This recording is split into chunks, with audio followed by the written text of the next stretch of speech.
یہ جو نماز، روزہ، حج، زکات کی یہ خوبصورت عمارت تمہیں نظر آ رہی ہے، اس میں رسول اللہ نے 3 مہینے تک گھر میں چولہا نہیں جلایا۔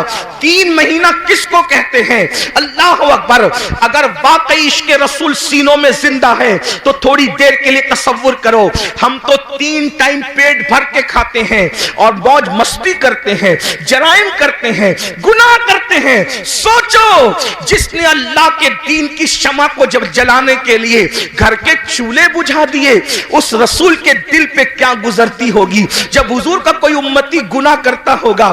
آج مسلمان کتنی سادگی سے کہتا ہے، مولانا ہم لٹ رہے ہیں، ہم پٹ رہے ہیں، ہم تباہ ہو رہے ہیں، ہم برباد ہو رہے ہیں۔ میں ایک وجہ بیان کروں، جو قوم قبر انور میں اپنا نبی کا دل دکھائے، وہ قوم لٹے گی نہیں تو کون لٹے گا، وہ قوم پٹے گی نہیں تو کون پٹے گا، وہ قوم تباہ نہ ہوگی تو کون تباہ ہوگا، وہ قوم برباد نہ ہوگی تو کون برباد ہوگا۔ لوگ کہتے ہیں کاش حضرت سلیمان علیہ السلام کی دنیا میں حکومت ہوتی تو آج کیا دن ہوتے۔ میں آپ سے کہوں، اگر فرعون کی حکومت نہ بھی ہوتی اور حضرت سلیمان کی حکومت آج ہوتی تو آپ کو بتاؤں آپ کے ساتھ وہی کچھ کیا جاتا جس کے آپ مستحق ہیں۔ کیوں؟ اللہ کو یہ کب گوارا ہے کہ اس کے محبوب کا دل ایک دن میں ہزاروں بار تم چھلنی کرو اور اللہ تم پر رحمتوں کی برسات برسائے، رحمتوں کی برکھا برسائے۔ مسلمانوں یاد رکھنا، دنیا میں جو ہوتا ہے اللہ کی مرضی کے بغیر نہیں ہوتا۔ آج ہمارے گھروں سے دھواں نہ اٹھتا اگر ہم حضور کا دل نہ دکھاتے۔ ماں کا جو دل دکھائے، مرتے وقت اس کی زبان پہ کلمہ نہیں آتا، ماں کا جو دل دکھائے وہ دنیا میں ذلیل ہوتا ہے۔ جب ماں کا دل دکھانے والے کا انجام یہ ہے تو رسول اللہ کا دل جو قبر انور میں دکھاتے ہیں، اپنے آپ میں ڈوب کر سوچو ایک دن میں کتنی مرتبہ میرے نبی کا دل دکھاتے ہو۔ جو رسول جانور کا بھی دل دکھانے سے منع کرے، جو نبی پسو اور مکھی پر ظلم کرنے سے منع کرے، جو رسول مرغی اور کتے اور بلی پہ ظلم کرنے سے منع کرے، تم اپنے نبی کا دل چھلنی کر رہے ہو اور پھر اس پر تم یہ تمنا کرتے ہو کہ یہ ہوگا وہ ہوگا۔ مسلمانوں، سیدنا فاروق اعظم روایت کرتے ہیں جس کو فقیہ ابو اللہ سمرقندی نے لکھا کہ تم چھوٹے سے چھوٹا بھی گناہ کرتے ہو تو اس سے حضور کا دل دکھتا ہے، اس سے حضور کا دل۔ سوچو، اللہ قبر میں نبی کا اتنا خیال فرمائے کہ 70,000 فرشتے صبح کو بھیجے کہ شام تک تم درود پڑھو محبوب پر، اور 70,000 شام کو بھیجے کہ تم صبح تک درود پڑھو میرے نبی پر۔ اللہ خود بھی درود بھیجے، فرشتوں کو بھی درود بھیجوائے کہ تم بھی درود بھیجو، اور ایک بار جو فرشتہ آ جائے دوبارہ پھر وہ آ نہیں سکتا۔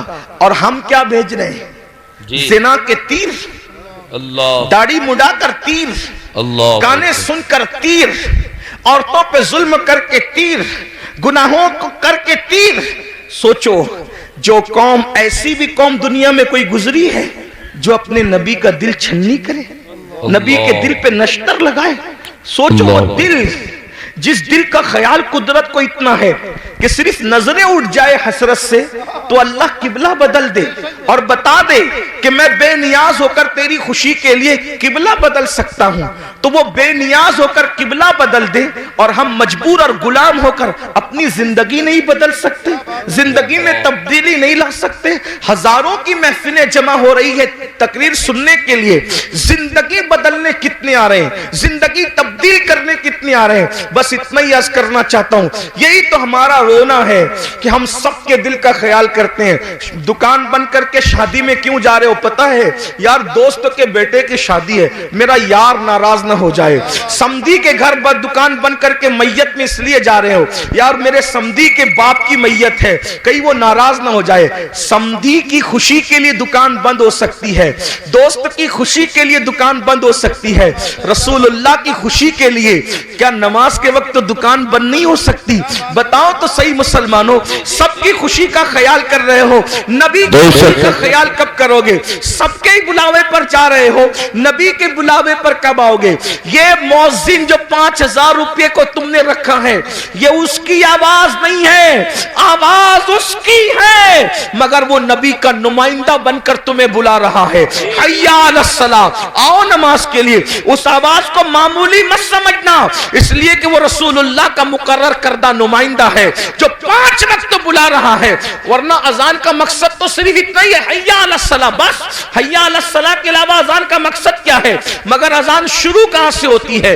اللہ اکبر، اللہ اکبر، یعنی نماز کے لیے بلانے والا شروع کر رہا ہے، مجھے جس نے کھڑا کیا ہے، جس کا میں نمائندہ بن کر کے تمہیں بلا رہا ہوں، وہ کوئی معمولی ہستی نہیں ہے۔ اللہ اکبر، اللہ اکبر، اللہ سب سے بڑا ہے، اللہ سب سے بڑا ہے۔ ذہن میں سوال آتا ہے، جب اللہ سب سے بڑا ہے تو وہ ہے کیسا؟ اشہد ان لا الہ الا اللہ، اللہ کے سوا کوئی معبود نہیں ہے۔ اس کی نشانی کیا ہے؟ اشہد ان محمد رسول اللہ، محمد اللہ کے رسول سب سے بڑی نشانی ہے۔ بولنا کیا چاہتا ہے؟ حی علی الصلاۃ، آؤ نماز کی طرف، نماز کی طرف آؤں گا تو کیا ملے گا؟ حی علی الفلاح، نماز کے لیے آنا تیرا کام ہے، کامیابی عطا کرنا اس کے کرم پر۔ نعرہ تکبیر، نعرہ رسالت، مسلک اعلیٰ حضرت اولاد رسول حضرت سید امیر القادری صاحب قبلہ۔ بحیثیت مسلمان ہمارا یہ بنیادی عقیدہ ہے کہ مرنے کے بعد ہمیں اٹھایا جائے گا۔ یہ عقیدہ اتنا واضح ہے کہ تقریباً 70% قرآن اسی کی وضاحت کر رہا ہے۔ تقریباً قرآن مقدس کا 1/3 حصہ، قرآن مقدس کی 70% آیتیں اس عقیدہ آخرت کے بارے میں بار بار اس کو دہرا رہا ہے۔ اور مکے کے لوگ اسی کے منکر تھے، وہ ہڈیاں اٹھا کر کے لاتے اور کہتے کہ کیا محمد عربی کہتے ہیں کہ ان کے اندر جان پڑ جائے گی؟ جو ہڈیاں پگھل چکی ہیں زمین کے اندر، کیا ان کو پھر سے دوبارہ زندہ کیا جائے گا؟ قرآن نے الگ الگ رنگ میں مرنے کے بعد اٹھنے کی دلیلیں پیش کی۔ ایک مقام پر تو یہ فرمایا کہ جس نے پہلی مرتبہ پیدا کیا اس کو دوسری مرتبہ پیدا کرنے میں کیا حرج ہے؟ پہلی مرتبہ بھی تو اسی نے پیدا کیا۔ بلکہ کہیں پر فرمایا کہ تم لوگ انکار کرتے ہو، کیف تکفرون باللہ اموات، کہ تم انکار کرتے ہو، اللہ کا انکار کرتے ہو جبکہ تم مردہ تھے، جبکہ تم مردہ تھے۔ پھر اللہ رب العزت دلیل دیتا ہے کہ پھر اس نے تمہیں زندہ کیا اور پھر تمہیں مارے گا، اور اللہ تبارک و تعالی پھر تمہیں زندہ فرمائے گا۔ الگ الگ انداز سے قرآن مقدس نے جو ہے وہ باس بعد الموت کے عقیدے کو بہت وضاحت کے ساتھ بیان فرمایا، اور یہ ہمارا بنیادی عقیدہ ہے۔ جیسے اللہ کا انکار کرنے والا مسلمان نہیں رہ جاتا، ویسے مرنے کے بعد اٹھائے جانے کا انکار کرنے والا بھی مسلمان نہیں رہ جاتا۔ یہ عقیدہ آخرت اتنا ضروری ہے، اور کہیں نہ کہیں اس عقیدے کو ہم اپنے دل و دماغ کے اندر عملی طور پر مدھم کر رہے ہیں یا اس کو بھولتے جا رہے ہیں۔ پوری دنیا کے اندر آپ جائزہ لے لیں کہ جتنے بھی جرائم ہیں، جتنے بھی گناہ ہیں،